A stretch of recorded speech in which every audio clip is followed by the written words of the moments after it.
Are you ready to see the magical Taj Mahal? Experience the stunning charm of the amber forts and the traditionally painted elephants? Then join us on an adventure to the mystical kingdom of India's Golden Triangle.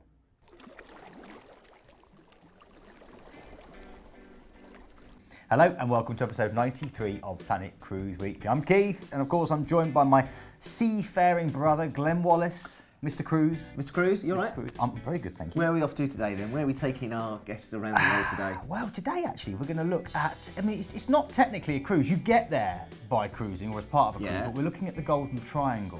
And it's hard to think of a destination more overwhelming with so many regions, so many cities, so many people. India confounds even the most sophisticated travellers. And to be honest, it's hard to know where to go first.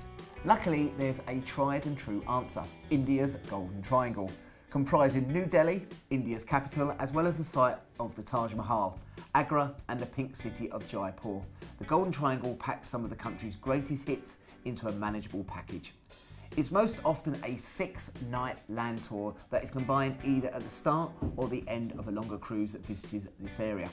Now, India has been described as an assault on the senses, rightly so, as an easy entrant into the country can go a long way into making you feel good about your vacation choice. Visiting India's Golden Triangle is well worth it, and it will be one of the greatest travel experiences of your life. The states that you'll visit on the trip have a heavy Islamic influence with majestic monuments and superb artisan work.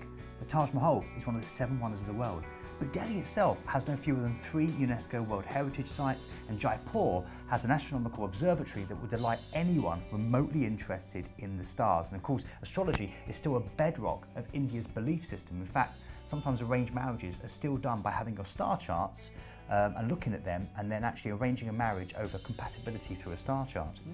And even if your tour ensconces you in a luxury bubble of coaches and resorts, you're still going to see sights that will shake you to your core, but also leave you wanting to learn more.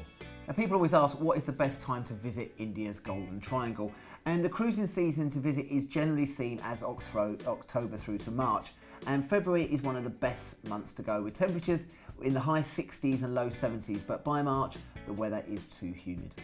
Now, in regards to the different cruise lines that go, most cruise companies are starting to offer Golden Triangle tours with their Asian or world cruises. But P&O, Celebrity and MSC are currently leading the way with these packages. And you can also combine a Golden Triangle tour with a river cruise down the Ganges or what's known as the Brahmaputra River. These cruises all offer pre and post trips to the Golden Triangle cities as the urban experience complements the more rural scenery you're going to find on the river cruises. As we mentioned, Delhi is the first port of call in the Triangle adventure, and what a place it is. From the smells of local cuisine such as chat papadi to the busy, chaotic and awe-inspiring streets that make you realise that the films really don't exaggerate anything. India's stunning capital is a cacophony of never-ending wonders on your senses, and Delhi has numerous excursions to local restaurants for breakfast and lunch where you really will eat like a king. It also has breathtaking tours of what's known as the Humayun's Tour, which is one of the best preserves of the Mughal monuments. This spellbinding mausoleum is the first example of Mughal architecture in India and a massive inspiration for the construction of the Taj Mahal. Now, another site you can see is the India Gate, originally known as the All India War Memorial. It is a touching memorial to the 82,000 soldiers that gave their lives during the First World War and the Third Anglo-Afghan War. Now, to add to the already poignant memorial, there is another smaller monument underneath the gate of a rifle sticking out of the ground with a soldier's helmet resting on top, all placed on a marble pedestal inscribed the Amar Jawa, meaning immortal soldier. The grounds are beautiful and well kept and complement the views down to the magnificent Rashtrapati Bhawan and Luton's Delhi. Now, if you have a few days to stay in Delhi, which a few cruises will offer you due to its popularity, it is well worth getting out and enjoying it because it's an incredible city. Now, make sure you take a wander down to the National Museum, renowned for its wealth of Indian art, and it's an absolute must visit for any art lover. Now, maybe you're interested to learn about the deep and diverse history of the Indian arts, or perhaps you just want to broaden your artistic horizons. Either way, put this in your itinerary or speak to your excursion organiser about it, you won't regret it. Personally, the piece de la resistance of Delhi, for me at least, is the extraordinary and massively commemorated tomb of the late Mahatma Gandhi, which is positioned near to a museum dedicated to the man himself. It's full of relics and journals and photographs and other memorabilia. The tomb's known as Raj Ghat, and is located in the exact spot where he was cremated in 1948, the day after his assassination, and it has an eternal flame burning perpetually in his remembrance. After a few days of delving into Delhi, you'll make your way south to the architecturally stunning Agra. Now, no tour to India can be complete without paying a visit to the capital of the Mughals, which is the city of Taj Mahal. The Taj Mahal is one of the most beloved monuments, and the infamous Agra fort saturated in Indian history.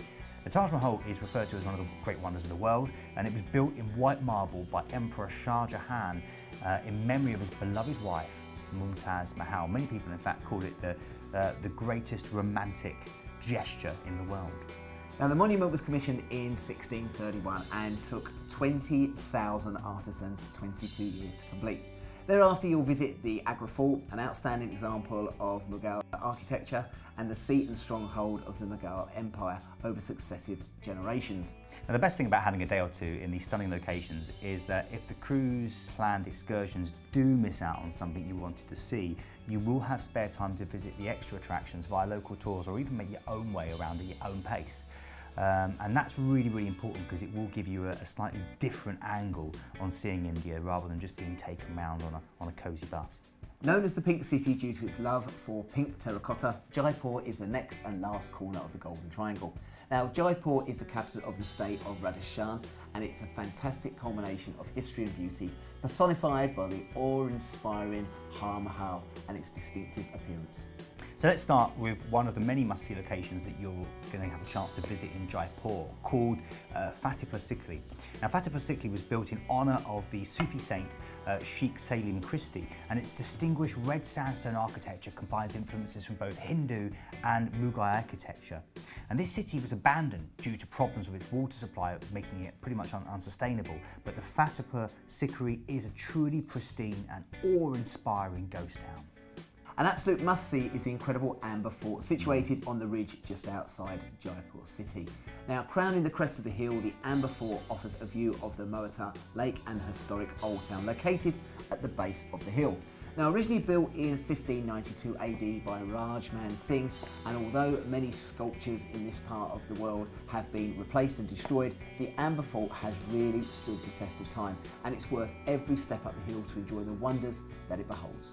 Now, made out of yellow and pink sandstone, complemented beautifully by some contrasting white marble, and separated into 4 courtyards, you'll be in wonder at each of the unique rooms in what's known as the Sila Devi Temple, from the private quarters of the Maharaja's family through to each individual room. It really is quite stunning and arresting. Once you've taken in all of these sites surrounding Jaipur, it's time to make your way to the piece de la resistance. Glenn mentioned it before, the Hawa Mahal, Jaipur's most distinctive landmark. It's a pink-painted, delicately honeycombed hive that raises its dizzying 5 stories above the surrounding streets, filled with auto rickshaws made famous by Indiana Jones. Now, while you are in India, particularly in the Golden Triangle cities, the cuisine is going to be very, very Indian-centric. It should be. And we would have thought so, wouldn't you? Exactly, yeah. But they don't have lots and lots of Western choices, and that's a good thing. Be adventurous. Try new things. You know, there's everything's like from chat through to pad bhaji and to samosas and to vegetarian kathi rolls. They're delicious. I'm a big fan of Indian food. Be adventurous, try it. The biggest decision will be, you know, trying to decide what to order because there's so much choice. Just order the whole menu. That's it. And it's that cheap out there anyway. You'll find something you like if you do it that way, exactly. won't you? Okay, so let's have a look at some top tips because there's a lot of questions you're going to be answering about a particular tour like this. Now, first of all is to get an e-visa. When you're travelling into India, you do require a visa, which you can purchase online via the government website. And if you go onto that site, that will give you all the information how to do that. It's very, very simple. You'll also want to take several pairs of socks, particularly because you'll need to take off your shoes at the temples or holy areas. And closed-toe shoes, take them against wearing too many sandals, because remember, you are sharing that street with animals such as cows. So hopefully that gives you an idea about the Golden Triangle. It is an incredible way of getting a great overview of some of the best things about India.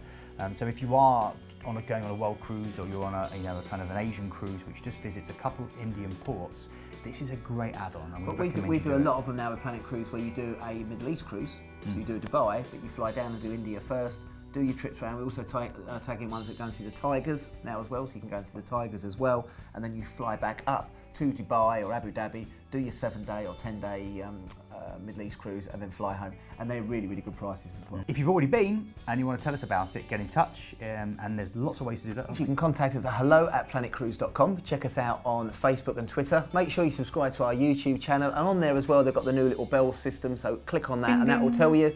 Check us out on the website. If India's not for you, we can take you around the world anywhere you want, from one-day cruises up to world cruises as well. And of course, if you still haven't got a clue what we're talking about, give us a call in the office and we're more than happy to help and assist you. Thanks for watching, and we'll see you very soon. Cheers, guys.